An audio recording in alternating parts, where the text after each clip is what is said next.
कृतज्ञता भरा शतकोटी प्रणाम एवं उपस्थित दिव्य जीवन अभिक्षु आत्मार साथी मातृ संतान मानकु श्रद्धा शुभेच्छा और नमस्कार।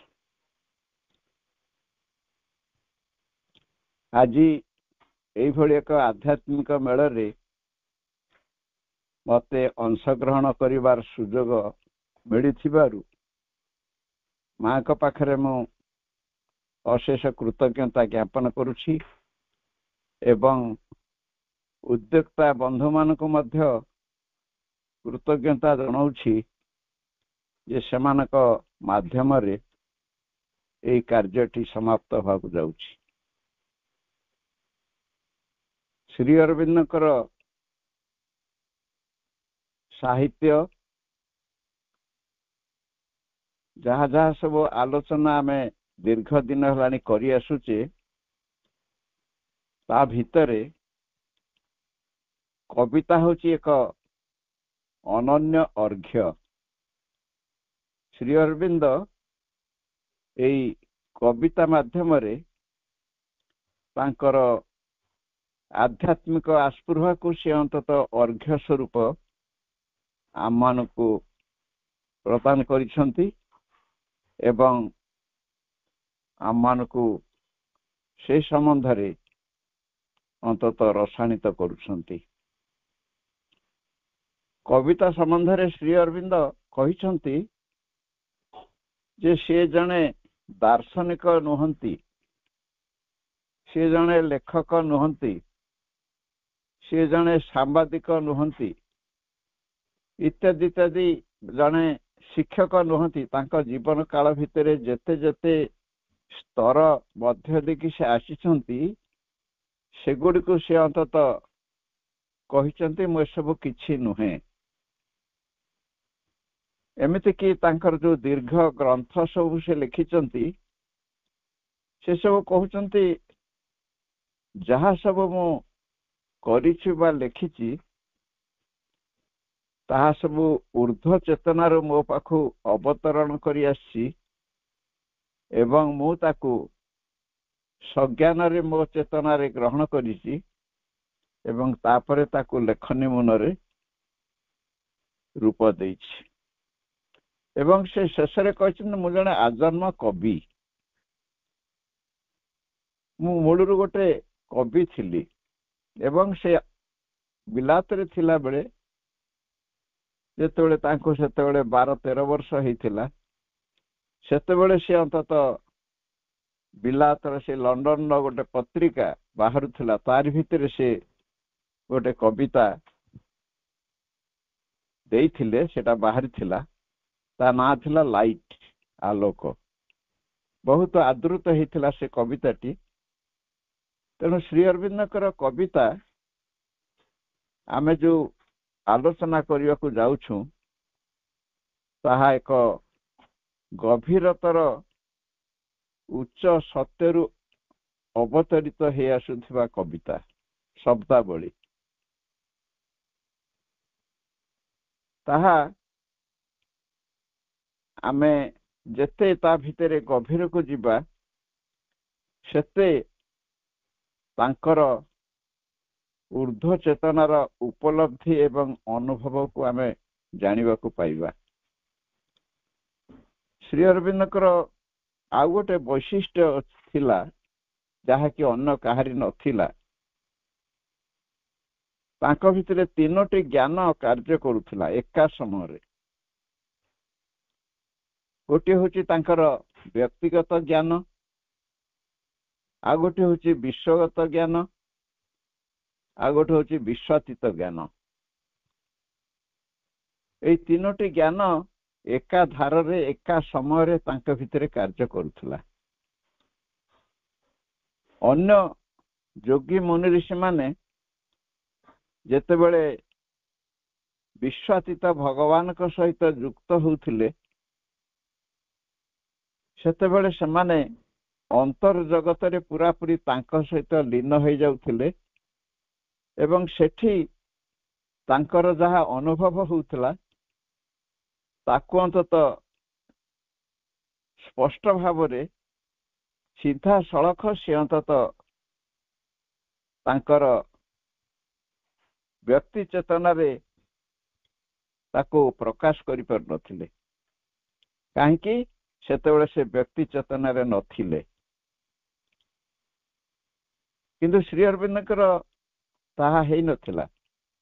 ଯାହା ସେ ଊର୍ଦ୍ଧ୍ୱତର ଚେତନାରେ ଉପଲବ୍ଧି କରୁଥିଲେ ତାକୁ ସେ ଅନ୍ତତଃ ନିଜ ଭିତରେ ସିଧାସଳଖ ଭାବରେ ଅବତରଣ କରାଉଥିଲେ ଏବଂ ତାକୁ ତାଙ୍କ ଲେଖନୀ ମୁନରେ ରୂପ ପ୍ରଦାନ କରୁଥିଲେ। ଏଇଟା ତାଙ୍କର ହେଉଛି ବୈଶିଷ୍ଟ୍ୟ। ତେଣୁ ମା ସେଥିପାଇଁ କହୁଛନ୍ତି ଅନ୍ୟ ଅବତାର ମାନେ ଯେଉଁମାନେ ସବୁ ଅଧିମାନସ ଭୂମିରୁ ଆସିଛନ୍ତି ଶ୍ରୀକୃଷ୍ଣଙ୍କ ପର୍ଯ୍ୟନ୍ତ ବି, କିନ୍ତୁ ଶ୍ରୀ ଅରବିନ୍ଦ ପରମଙ୍କର ଭୂମିରୁ, ଅତିମାନସ ଭୂମିରୁ ବା ବିଶ୍ୱାତୀତ ସ୍ତରରୁ ସେ ଅବତାର ହେଇକି ପୃଥିବୀକୁ ଆସିଛନ୍ତି। ଏବଂ ଆମେ ଜାଣିଛୁ ତାଙ୍କର 3ଟି କାର୍ଯ୍ୟ ଥିଲା କରିବା ପାଇଁ ଏ ପୃଥିବୀରେ, ଯାହା ସାବିତ୍ରୀରେ ଉଲ୍ଲିଖିତ ହୋଇ ରହିଛି। ଗୋଟିଏ କାର୍ଯ୍ୟ ପ୍ରଥମେ ଥିଲା ଏଇ ପ୍ରକୃତିକୁ ରୂପାନ୍ତର କରିବା, ଯାହା ଏପର୍ଯ୍ୟନ୍ତ କେହି କରିପାରିନଥିଲେ। ଏଇ ପ୍ରକୃତିକୁ ରୂପାନ୍ତର କରିବା ପାଇଁ ତାଙ୍କୁ ବହୁତ କଷ୍ଟ ସହିବାକୁ ପଡ଼ିଛି। କାହିଁକି ନା ସାରା ପାର୍ଥିବ ପ୍ରକୃତିକୁ ସେ ତାଙ୍କର ନିଜର ସ୍କନ୍ଧରେ ବହନ କରିକିରି ସାଧନା କରିକି ଚାଲିଥିଲେ ଏବଂ ସେଇ ପ୍ରକୃତିକୁ, ସମଗ୍ର ପାର୍ଥିବ ପ୍ରକୃତିକୁ ସେ ସେଇ ଭଗବାନଙ୍କ ପାଖକୁ ନେଇକି ପହଞ୍ଚେଇଥିଲେ।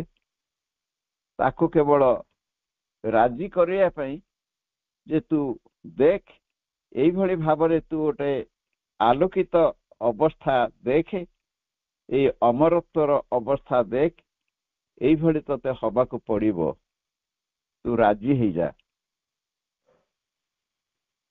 ବିଶ୍ୱ ପ୍ରକୃତି ରାଜି ହେଇଥିଲା, ଯାହା ଫଳରେ ପ୍ରକୃତିର ରୂପାନ୍ତର କରିବା ତାଙ୍କ ପକ୍ଷରେ ସମ୍ଭବ ହେଇଥିଲା।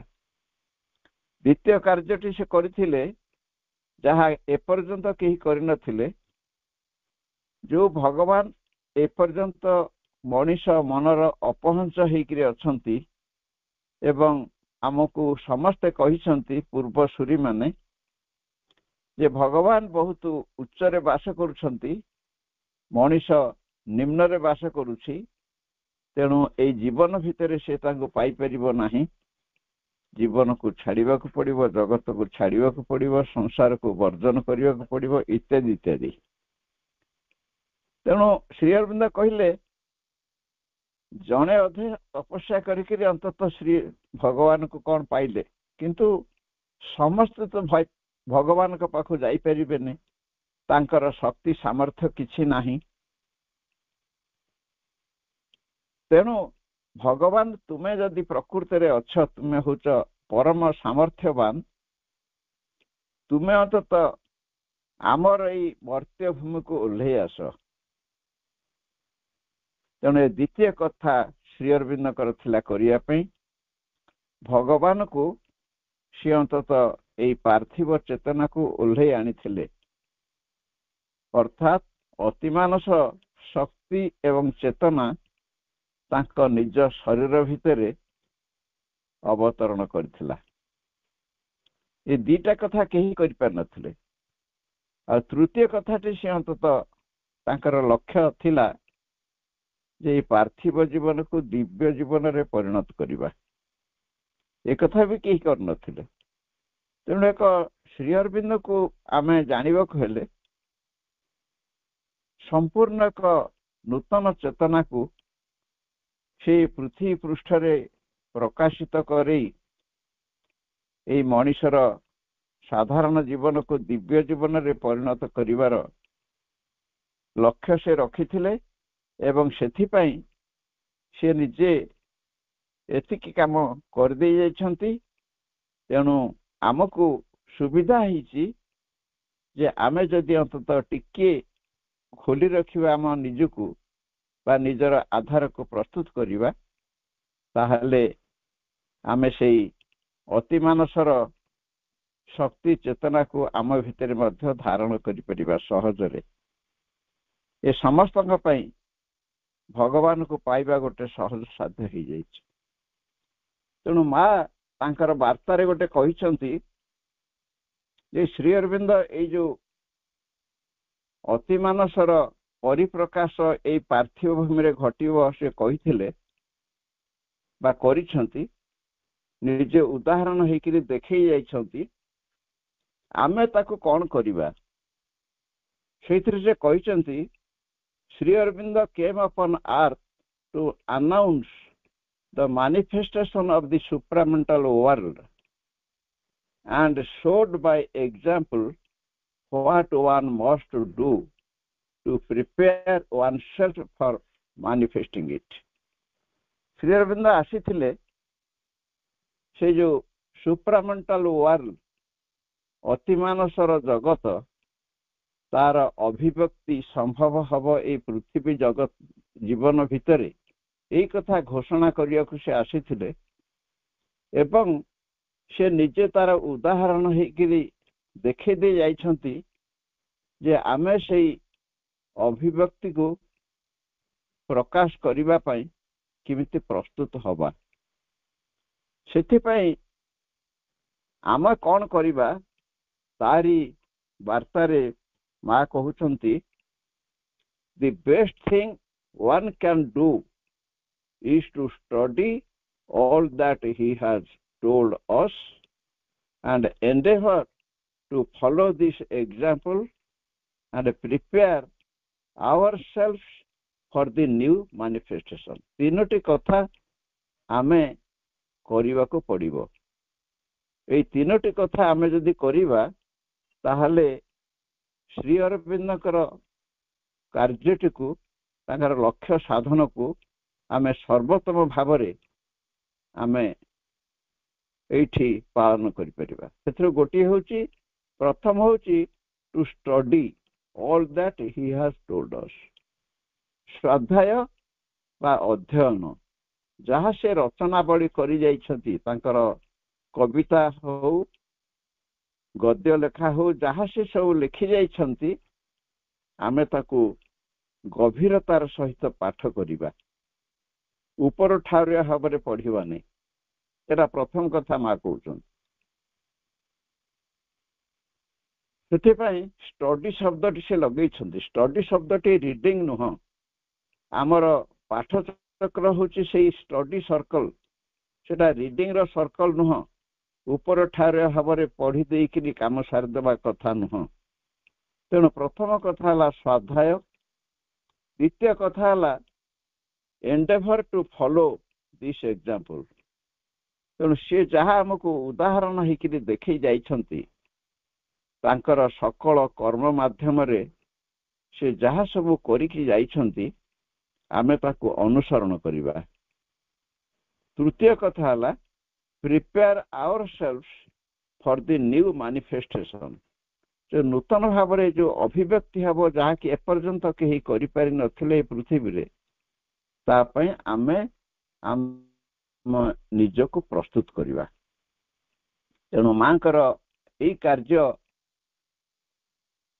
जो माँ कहिसंती सेथिरु आमे तांकर एई जो श्री अरविंदकर साहित्य अध्ययन और आलोचना कार्यक्रमटी को आमे धारावाहिक भाव में ग्रहण करि आसुचे तार उपयोगिता आमर निश्चय रहुछि एवं आमे ता द्वारा निजको प्रस्तुत करिया पई प्रयासटी अंतत करि परिबारे समर्थ हेई पारुछु एवं से कौन कहिसंते सब से विषय आमे जानि पारुछु तेणु एटा होची आमर आम पई श्री अरविंदकर गोटे अवदान एवं आमर होची एक सुंदर कार्यक्रम तेणु एबे जिबा आमे तांकर से कविता भितर को से जो गोल्डन लाइट ସମସ୍ତ କବିତା ତ ସେ ଊର୍ଦ୍ଧ୍ୱ ସ୍ତରରୁ ଲେଖିଛନ୍ତି। ତାଙ୍କର ସାବିତ୍ରୀରେ ସେ ଅନ୍ତତଃ କହିଛନ୍ତି କବିତା ସମ୍ବନ୍ଧରେ ଯେ ଶବ୍ଦର ପଶ୍ଚାତରେ ଥିବା ଆତ୍ମଦୃଷ୍ଟିର ଚାପରୁ ଏହା ଆସେ। କବିତା ଯେତେବେଳେ ଆସେ ତାରି ଭିତରେ ଯୋଉ ଶବ୍ଦ ଯୋଜନା ହେଇଥାଏ ସେଟା ମନର ଦୃଷ୍ଟିରୁ ଆସେ ନାହିଁ, ମନର ଉପଲବ୍ଧିରୁ ଆସେ ନାହିଁ, ତାହା ଆତ୍ମାର ଦୃଷ୍ଟିରୁ ଆସେ ବୋଲି ତାହା କହୁଛନ୍ତି। ଏହା ହେଉଛି ଆତ୍ମା ଆବିଷ୍କାରର ଛନ୍ଦମୟ ଜଳଯାତ୍ରାର ସେଇ ଆଧ୍ୟାତ୍ମିକ ଉତ୍ତେଜନା। ତାହା ଏକ ଆଧ୍ୟାତ୍ମିକ ଭୂମିରୁ ଆସେ। ଆତ୍ମା ତାଙ୍କର ସେଇ ଶବ୍ଦାବଳୀ ଭିତରେ ଯୋଉ ଶବ୍ଦ ସଂଯୋଜନା ଥାଏ ତାକୁ ଯଦି ଗଭୀର ଭାବରେ ଜଣେ ଅଧ୍ୟୟନ କରେ ଏବଂ ତା ଭିତରକୁ ନିଏ ତାହେଲେ ସେ ତାର ଆତ୍ମାର ଆବିଷ୍କାର କରିବାରେ ଅନ୍ତତଃ ନିଜେ ନିଜକୁ ସହାୟତା ପ୍ରଦାନ କରେ। ତେଣୁ ତାଙ୍କର କବିତା ପାଠ କଲେ ଆତ୍ମାର ଆବିଷ୍କାର ହେଇଯାଏ। ଆମେ ଯୋଉ ଚୈତ୍ୟ ସତ୍ତାକୁ ଲାଭ କରିବା ପାଇଁ ବାରମ୍ବାର ମା ଶ୍ରୀଅରବିନ୍ଦ କହୁଛନ୍ତି ସେଇଟା ଅନ୍ତତଃ ତାଙ୍କର କବିତା ପାଠ ଜରିଆରେ ବା ତାଙ୍କର ସାହିତ୍ୟ ଆଲୋଚନା ଜରିଆରେ ତାହା ସମ୍ଭବ ହେଇଯାଏ। ତେଣୁ ଆମେ ଏଇଭଳି ଏକ ଭାବଧାରାକୁ ସାଙ୍ଗରେ ନେଇ ତାଙ୍କର ଏଇ କବିତା ଭିତରକୁ ଆମେ ପ୍ରବେଶ କରିବା। କବିତାର ଶୀର୍ଷକ ହେଉଛି ଦି ଗୋଲ୍ଡେନ୍ ଲାଇଟ୍ ବା ସୁବର୍ଣ୍ଣ ଆଲୋକ। এই ସୁବର୍ଣ୍ଣ ଆଲୋକକୁ ପ୍ରଭୁ ଅତିମାନସର ଆଲୋକ ବୋଲି କହିଛନ୍ତି ଏବଂ ଏହାର ରଚନା କାଳ ହେଉଛି 1930 ରୁ 1950 ମସିହା ଭିତରେ। ଆମେ ଜାଣିଛୁ 1926 ମସିହା ନଭେମ୍ବର 24 ତାରିଖରେ ଶ୍ରୀଅରବିନ୍ଦ ଏକାନ୍ତ ବାସ କରିବାକୁ ଚାଲିଗଲେ।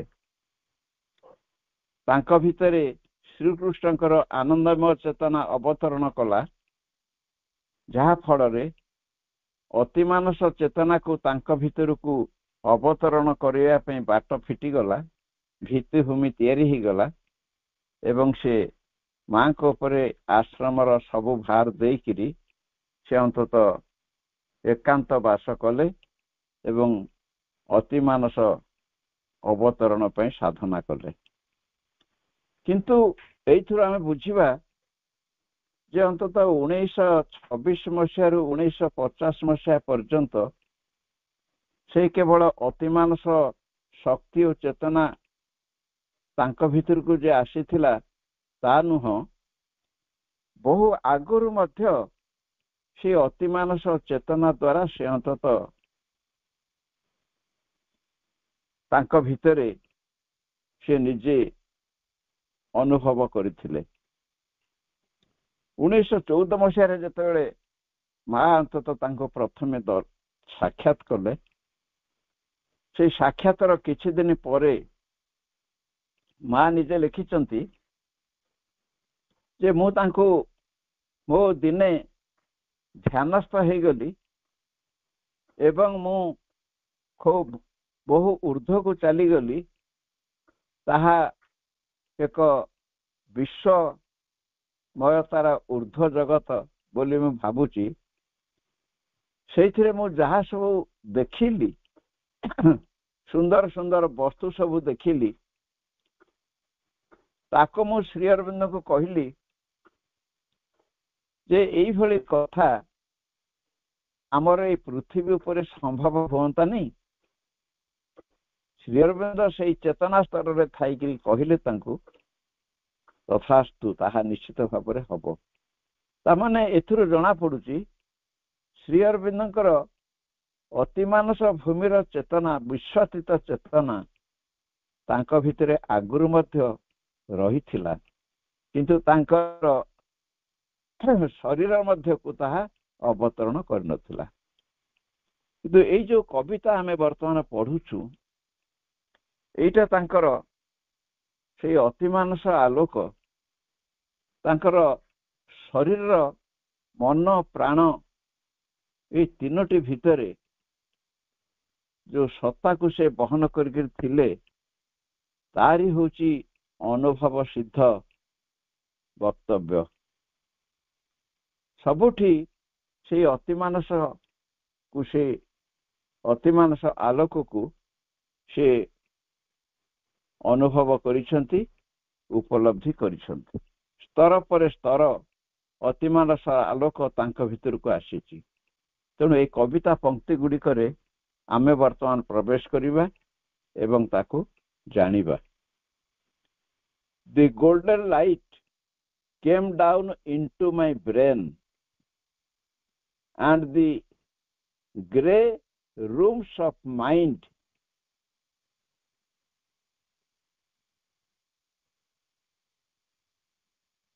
sun-touched became a bright reply to wisdom's occult plane, a calm illumination and a flame.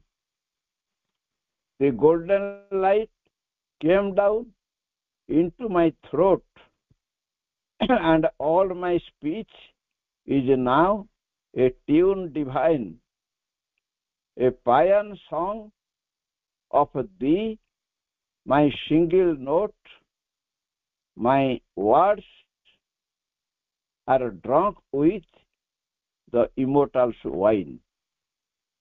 The golden light came down into my heart, smiting my life with the eternity. Now has it grown a temple where thou art, and all its passions point towards only thee. Thy golden light came down into my feet. My earth is now thy playfield and thy seat. एठारा चतुर्दश पदी सनेट प्रभुंकर। प्रथमे से कहते तांकर निजस्व शब्द व्यवहार करके आई लगे। The golden light came down into my brain. मोर मस्तिष्क भीतर को सही सुवर्ण आलोक अवतरण करी आसिला। मस्तक भीतर को अवतरण करके आसिला अर्थ आमे जो पुरातन जगरे जो रही कुंडलिनी जागरण आमर जो षड़ चक्र आम भितर सूक्ष्मता रही बोली कहा जायछि। से आमर मूलाधार आरंभ होइछि। जो मूलाधार अधिष्ठान मणिपुर अनाहत विशुद्ध आज्ञा एवं सहस्रार एभली भाव में 6टी जगार 6टी चक्र निम्न भागरू साधना द्वारा उन्मिलित हेले तापर जाइकरी क्रमे क्रमे से चक्र सबू खोले एवं सहस्रार आमर जो मस्तिष्कर ऊपर जाइकरी सहस्र दल पद्म आकार से अंतत खोले से ऊर्ध्वर शक्ति एवं चेतनार आलोक को प्राप्त हुए। किंतु श्री अरविंद को जोगरे एटा उल्टा हो जाइए। पुरातन जगरे जो कुंडलिनी शक्ति निम्न भागरू ऊर्ध्व को अतत खोली खोलिकी सब जाए। श्री अरविंद को जोगरे पूर्ण जोगरे ताहा ऊर्ध्वर तलू को खोली खोलिकी आसे। तेणु एठी श्री अरविंद कवितार से परिस्फुट करैछंती। से पुरातन जोगर पंथा को सी अंतत अवतरण माध्यम ताकू से उपलब्धि करिछंती। जेमिति आउ गोटे कथा आमे देखिबा जे आमे कहूचु ସତ୍ ଚିତ୍ ଆନନ୍ଦ, ଏଇଟା ହଉଛି ସଚିଦାନନ୍ଦ, ଯିଏ ଅନ୍ତତଃ ଅତିମାନସ ଭୂମିର ଊର୍ଦ୍ଧ୍ୱରେ ବାସ କରନ୍ତି। ତେଣୁ ପ୍ରଥମେ ସତ୍, ତାପରେ ଚିତ୍, ତାପରେ ଆନନ୍ଦ। କିନ୍ତୁ ଆମେ ଯେତେବେଳେ ମାଙ୍କୁ ଆବାହନ କରୁଛୁ, ଆମେ ପ୍ରଥମେ କହୁଛୁ ଆନନ୍ଦମୟୀ, ଚୈତନ୍ୟମୟୀ, ସତ୍ୟମୟୀ, ପରମେ। ଏ କଥାଟି ଯେଉଁଭଳି ଭାବରେ ଆମେ କରୁଛୁ ତାହା ହେଉଛି ଏକ ଅବତରଣର କ୍ରିୟା। ପ୍ରଥମେ ଯୋଉ ସତ୍, ଚିତ୍, ଆନନ୍ଦ ଏବଂ ପରମ, এই ଚାରୋଟି ଯୋଉ ଊର୍ଦ୍ଧ୍ୱ ଭୂମିରେ କ୍ରମେ କ୍ରମେ ସ୍ତର ପରେ ସ୍ତର ଅନ୍ତତଃ ପୁରାତନ ଯୋଗୀମାନଙ୍କୁ ଯିବାକୁ ପଡୁଥିଲା, ତାହା ଓଲଟି ଯାଇଛି ଶ୍ରୀ ଅରବିନ୍ଦଙ୍କ ଯୋଗରେ। ତେଣୁ ତାହା ପରମ ପୁରା ନିମ୍ନ ଭାଗକୁ ପଳେଇ ଆସିଛନ୍ତି, ତାପରେ ଆନନ୍ଦ ତା ତଳକୁ ଆସିଛି, ତାପରେ ଚୈତନ୍ୟ ଚିତ୍ ଆସିଛି, ତାପରେ ହେଉଛି ସତ୍ୟ। ତେଣୁ ଏଇଭଳି ଭାବରେ ଶ୍ରୀ ଅରବିନ୍ଦଙ୍କ ଯୋଗ ଅବତରଣ ଉପରେ ବେଶୀ ଜୋର ଦେଇଛି। ତେଣୁ ତାଙ୍କର ଏଇ କବିତାରେ ଆମେ ତାକୁ ଜାଣିବା। ସେଥିପାଇଁ ସେ କହୁଛନ୍ତି ସେ ଅତିମାନସ ଆଲୋକ ତାଙ୍କ ଭିତରକୁ ଓହ୍ଲେଇ ଆସିଲା। ସେ ତାଙ୍କର ପ୍ରଥମେ ତାଙ୍କର ମସ୍ତିଷ୍କ ଭିତରକୁ ସେ ଓହ୍ଲେଇ ଆସିଲା। ମୋ ମସ୍ତିଷ୍କ ଭିତରକୁ ପ୍ରଥମେ ସେଇ ଅତିମାନସ ଆଲୋକ ଓହ୍ଲେଇ ଆସିଲା।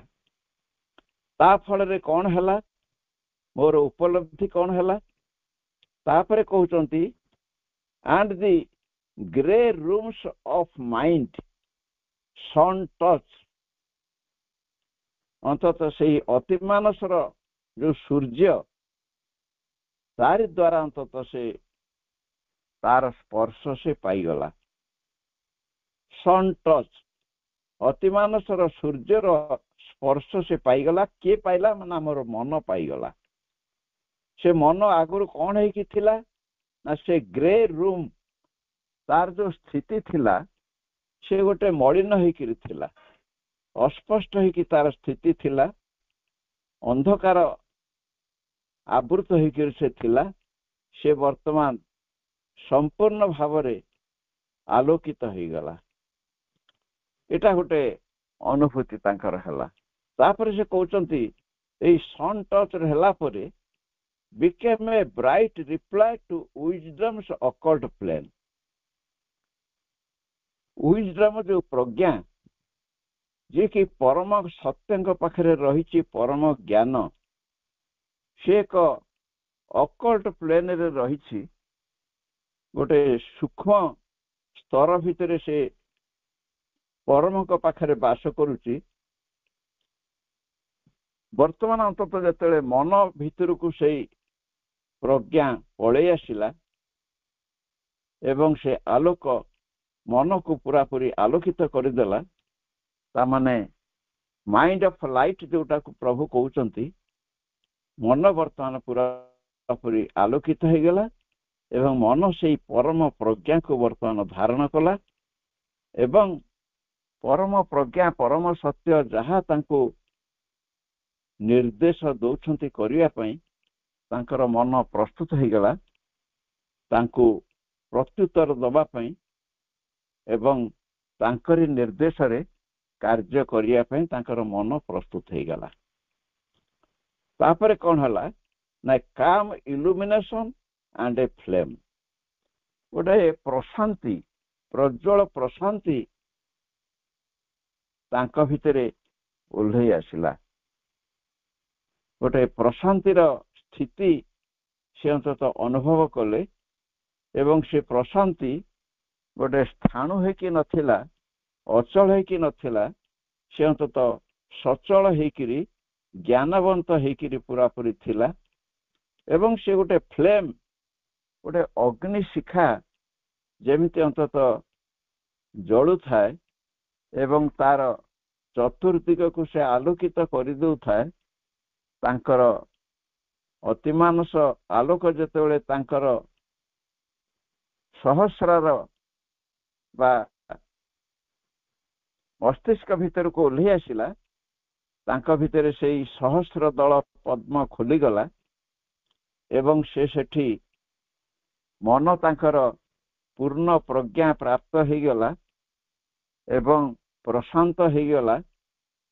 ତାପରେ ଗୋଟେ ଅଗ୍ନି ଶିଖା ଭଳି ତାଙ୍କର ମନ ପ୍ରଜ୍ୱଳିତ ହେଇ ଉଠିଲା, ଯାହା ଫଳରେ ସେ ମନ ଦ୍ୱାରା ଅନ୍ତତଃ ସେହି ପରମ ସତ୍ୟଙ୍କୁ ଧାରଣ କଲେ ଏବଂ ଅତିମାନସ ସତ୍ୟ ଚେତନାକୁ ସେ ଧାରଣ କଲେ।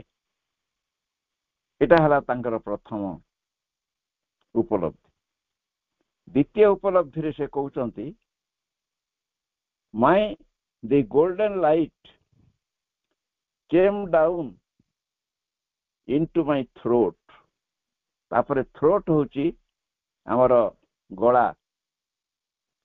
ଗଳାଟା ହଉଛି ଆମର ବିଶୁଦ୍ଧ ଚକ୍ର। ବିଶୁଦ୍ଧ ଚକ୍ରରେ ଯୋଉଠିକି ଅନ୍ତତଃ ଭାଷା ସବୁ ବାହାରେ ଏବଂ ମଣିଷ ସମର୍ଥ ହୁଏ, ଯାହା ସବୁ କଥାବାର୍ତ୍ତା ସେ କରେ, ସେଇଥିରେ ସେ ଅନ୍ତତଃ ସକ୍ଷମ ହୁଏ ସେଇ କଣ୍ଠଚକ୍ର ଜରିଆରେ କଥାବାର୍ତ୍ତା କରିବା ପାଇଁ। ତେଣୁ ଯେହେତୁ କଣ୍ଠଚକ୍ରଟା ତାର ବିଶୁଦ୍ଧ ହେଇନଥାଏ, ତେଣୁ ତା ଭିତରେ ଗୋଟେ ଅକଥା ଗୁଡେ ବାହାରି ପଡେ। ବହୁ ସମୟରେ ଆମେ ଯୋଉ କଥାବାର୍ତ୍ତା ସବୁ କରୁ ଆମ ଜୀବନ ଯାତ୍ରାରେ ଅନ୍ୟମାନଙ୍କ ସହିତ ସମ୍ପର୍କ ଯୋଡ଼ିଲା ବେଳେ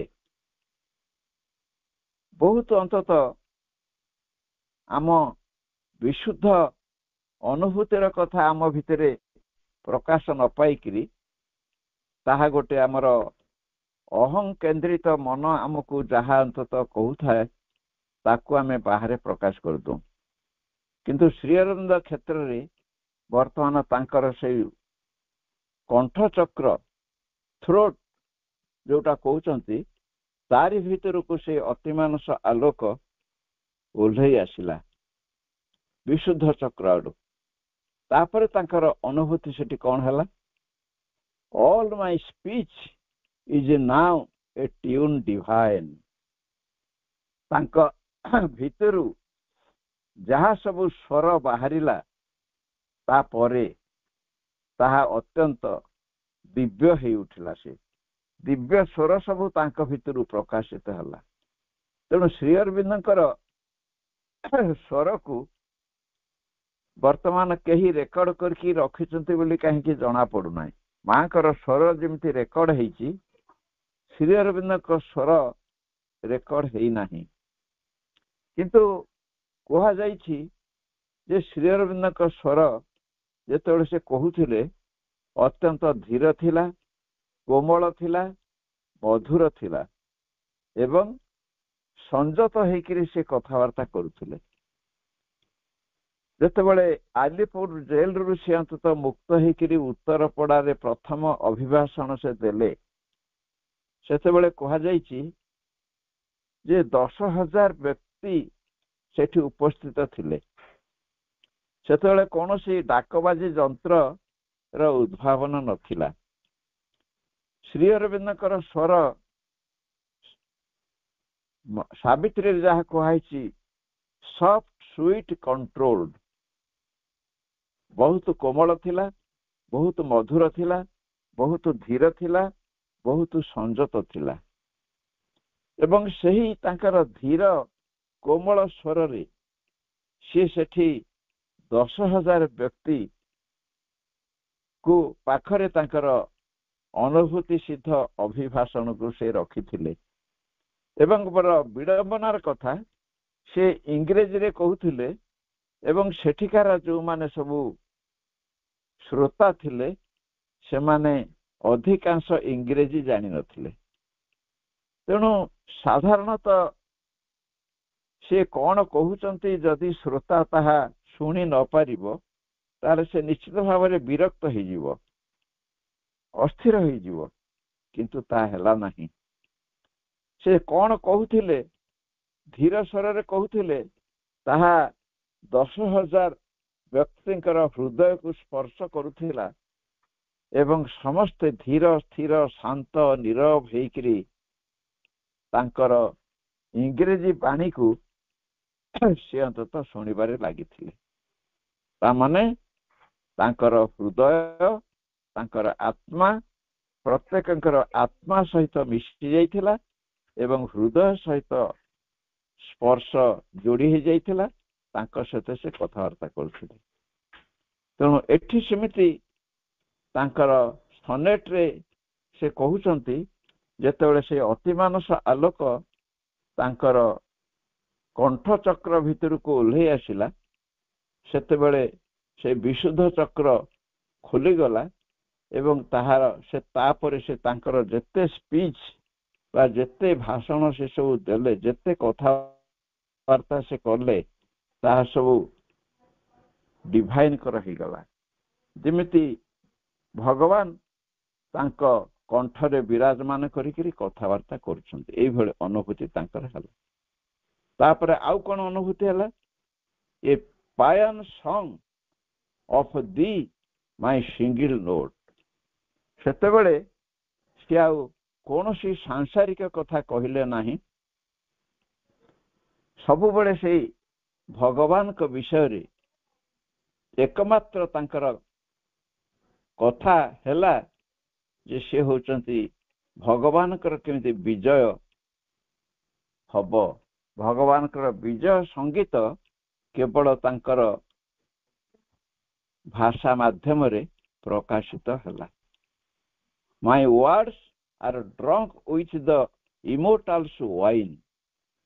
ୱାଇନ୍ ଅର୍ଥ ଆମେ ତାକୁ ମଦ ବୋଲି ଗ୍ରହଣ କରିବା, କିନ୍ତୁ ସାଧାରଣ କ୍ଷେତ୍ରରେ ଯଦି ଜଣେ ମଦ ପାନ କରେ ତାହେଲେ ସେ ପୁରାପୁରି ଅସ୍ଥିର ହେଇଯାଏ ଏବଂ ସେ ପୁରାପୁରି ତାର ସଂଯମ ହରାଏ। କିନ୍ତୁ ଏଇ ଯୋଉ ଇଟର୍ନାଲ ୱାଇନ୍ ଯୋଉ କୁହାଯାଇଛି ଭଗବାନଙ୍କର, ତା ମାନେ ଯୋଉଟା କି କୁହାଯାଇଛି ସୋମରସ ଦେବତା ମାନେ ପାନ କରନ୍ତି, ସେଇଟା ହଉଛି ଭଗବାନଙ୍କର ଇମୋର୍ଟାଲ ୱାଇନ୍ ବୋଲି ଏଥିରେ କୁହାଯାଇଛି। ସେଇଟା ବର୍ତ୍ତମାନ ମୁଁ ପାନ କଲି ଏବଂ ତାହା ମୋର ପ୍ରତ୍ୟେକ ଶବ୍ଦ ଭିତରେ ମୁଁ ଯାହା କହିଲି ସେଇଥିରେ ସେ ଗୁଞ୍ଜରିତ ହେଇଗଲା। ଅର୍ଥାତ୍ ତାଙ୍କର ଅତିମାନସ ଆଲୋକ ତାଙ୍କର କଣ୍ଠ ଦେଶରେ ପ୍ରବେଶ କଲା ପରେ ତାଙ୍କର ସମସ୍ତ କିଛି ବାକ୍ୟ ସବୁ କିଛି ଦିବ୍ୟ ହେଇଗଲା। ତାପରେ ତୃତୀୟ ଷ୍ଟାଞ୍ଜାକୁ ଆସିବା। ଦି ଗୋଲ୍ଡେନ ଲାଇଟ୍ କେମ୍ ଡାଉନ୍ ଇନଟୁ ମାଇ ହାର୍ଟ। ତାପରେ ସେ ଲାଇଟ୍ ତାଙ୍କର ହୃଦ କେନ୍ଦ୍ରକୁ ଆସିଲା, ହୃଦୟ ଭିତରକୁ ଆସିଲା, ଅବତରଣ କଲା। ହୃଦୟ ଭିତରଟା ହଉଛି ଆମର ଅନାହତ କେନ୍ଦ୍ର, ଯୋଉଠିକି ଚୈତ୍ୟ ସତ୍ତାଙ୍କର ଅବସ୍ଥାନ ଅଛି। ଆମକୁ କୁହାଯାଇଛି ତମେ ଚୈତ୍ୟ ସତ୍ତାକୁ ଲାଭ କରିବାକୁ ହେଲେ ହୃଦ କେନ୍ଦ୍ରକୁ ଯାଅ, ସେଇଠି ତୁମେ ତାଙ୍କୁ ପାଇବ। ତେଣୁ ଏଇଟା ବର୍ତ୍ତମାନ ଶ୍ରୀ ଅରବିନ୍ଦଙ୍କର ହୃଦ କେନ୍ଦ୍ର ଖୋଲିଗଲା। ଯେତେବେଳେ ସେ ଅନୁଭବ କଣ ହେଲା ସେଥିରେ ସେ କହୁଛନ୍ତି, ଦି ଗୋଲ୍ଡେନ ଲାଇଟ୍ କେମ୍ ଡାଉନ୍ ଇନଟୁ ମାଇ ହାର୍ଟ। ମୋର ହୃଦ କେନ୍ଦ୍ରକୁ ଅନ୍ତତଃ ସେଇ ସୁବର୍ଣ୍ଣ ଆଲୋକ ଅବତରିତ ହେଇ ଆସିଲା। କଣ ହେଲା ତାପରେ? ସ୍ମିଟିଂ ମାଇ ଲାଇଫ୍ ୱିଥ୍ ଦାଇ ଇଟର୍ନିଟି। ସେତେବେଳେ ତାଙ୍କର ଚୈତ୍ୟ ଅନୁଭୂତି ପୁରାପୁରି ଜାଗ୍ରତ ହେଇଗଲା ଏବଂ ଚୈତ୍ୟ ସତ୍ତାରେ ଯେତେବେଳେ ସେ ପ୍ରବେଶ କରିଗଲେ ସେତେବେଳେ ସେ ପୁରାପୁରି ଭଗବାନଙ୍କର ଯୋଉ ଶାଶ୍ୱତ, ଯେ ସିଏ ଚିରଦିନ ପାଇଁ ଚିରସ୍ଥାୟୀ ରୂପରେ ବିରାଜମାନ କରୁଛନ୍ତି ସୃଷ୍ଟିର ସବୁଠି, ତାଙ୍କର ବିଶ୍ୱମୟତା ତାଙ୍କ ଜୀବନ ଭିତରେ ସେ ଅନ୍ତତଃ ଲାଭ କଲେ। ସେ କହନ୍ତି ସ୍ମିଟିଂ ମାଇ ଲାଇଫ୍। ସ୍ମିଟିଂ ମାନେ ମତେ ପୁରାପୁରି ବିଦୀର୍ଣ୍ଣ କରିଦେଲା, ମୋର ଜୀବନକୁ ପୁରାପୁରି ବିଦୀର୍ଣ୍ଣ କରିଦେଲା ଏବଂ ସେଥିରେ ଯେ ଅନ୍ତତଃ ତୁମର ଯୋଉ ଶାଶ୍ୱତ କାଳ ପାଇଁ ତୁମେ ଉପସ୍ଥିତ ରହିଛ ସବୁଠି, ସେଇ ଅନୁଭବ ମୋର ହେଲା। ତା ଅର୍ଥ ବିଶ୍ୱମୟତା ଅନୁଭବ ସେ ପ୍ରାପ୍ତ ହେଲେ ଚୈତ୍ୟ ସତ୍ତାକୁ ପ୍ରାପ୍ତ ହେଇକିରି। ତାପରେ ପ୍ରଭୁ କହୁଛନ୍ତି new now has it grown a temple where thou art। ଏଇଟା ହଉଛି ଚୈତ୍ୟ ସପ୍ତାହଙ୍କର କଥା ଯେ ଚୈତ୍ୟ ସପ୍ତାହ ଭିତରେ thou art ତୁମେ ରହିଛ ମୋ ହୃଦ କେନ୍ଦ୍ରରେ। ତମେ କେମିତି ରହିଛ ନା ମୋ ହୃଦୟ କେନ୍ଦ୍ର ହଉଛି ଗୋଟିଏ ତୁମର ମନ୍ଦିର। ସେଇ ମନ୍ଦିର ଭିତରେ ତୁମେ ବାସ କରୁଛ। ଶ୍ରୀ ଅରବିନ୍ଦ ମା କହିଛନ୍ତି ତାଙ୍କ ଚିରନ୍ତନୀରେ ଯେ ଚୈତ୍ୟ ସପ୍ତାହ ହଉଛନ୍ତି ପରମ ସତ୍ୟଙ୍କର ମନ୍ଦିର। ତେଣୁ ପରମ ସତ୍ୟ ଯଦି ବାସ କରିବେ ତାଙ୍କ ପାଇଁ ଗୋଟିଏ ମନ୍ଦିର ଦରକାର, ଆସନ ଦରକାର, ସିଂହାସନ ଦରକାର। ସିଏ ହଉଛନ୍ତି ଚୈତ୍ୟ ସପ୍ତାହ। ତେଣୁ ଚୈତ୍ୟ ସପ୍ତାହଙ୍କ ଭିତରେ ପ୍ରଭୁ କହୁଛନ୍ତି ବର୍ତ୍ତମାନ ମୋ ଭିତରେ ଗୋଟେ ମନ୍ଦିରଟିଏ ତିଆରି ହେଇଗଲା ଏବଂ ତୁମେ ତା ଦେହରେ ବାସ କଲ। ମୁଁ ଦେଖିଲି ତୁମେ ସେଇ ମନ୍ଦିର ଭିତରେ ରହିଛ। ତେଣୁ ଚୈତ୍ୟ ଅନୁଭୂତି ଯେତେବେଳେ ପ୍ରାପ୍ତ ହବ ଜଣଙ୍କର ସେତେବେଳେ ସେ ଅନ୍ତତଃ ସେଇ ଚୈତ୍ୟ ଭୂମିରେ ସେ ସେଇ ପରମ ସତ୍ୟ ଭଗବାନଙ୍କୁ ସେ ଅନ୍ତତଃ ଦର୍ଶନ କରିପାରିବ। ପ୍ରଭୁଙ୍କର ଶ୍ରୀ ଅରବିନ୍ଦଙ୍କର ସେହି ଅନୁଭୂତିଟି ହେଲା। ତାପରେ କ'ଣ ହେଲା and all its passions point towards only thee। ତାପରେ ମୋ ଜୀବନର ଆଉ କିଛି ଅଧିକ କିଛି ରହିଲା ନାହିଁ, କେବଳ ତୁମେ ହିଁ କେବଳ ମୋ ଜୀବନ ଭିତରେ ରହିଲ। ତୁମକୁ ସାଥୀ କରିକିରି ମୋ ଜୀବନ ଚାଲିଲା। ତୁମେ ମୋର ଜୀବନର ପରିଚାଳକ ହେଲ। ଆଉ କାହାରି ସହିତ ମୋର କିଛି କହିବାର ନଥିଲା, କିଛି କରିବାର ନଥିଲା। ତେଣୁ ତୁମେ ଏକମାତ୍ର ମୋର ଜୀବନର ସାଥୀ ହେଲ ଆଉ ଜୀବନର ସାରଥୀ ମଧ୍ୟ ହେଲ। ଏଇଭଳି ଭାବରେ ତାଙ୍କର ଅନୁଭବ ହେଲା। ତେଣୁ ଏଇ ତିନୋଟି ଅନୁଭୂତି ସେ ପାଇଲା ପରେ ପ୍ରଥମେ ସହସ୍ରାର ଖୋଲିଗଲା ତାଙ୍କର ମସ୍ତକ ଭିତରେ, ଅବତରଣ କଲା ଆଲୋକ,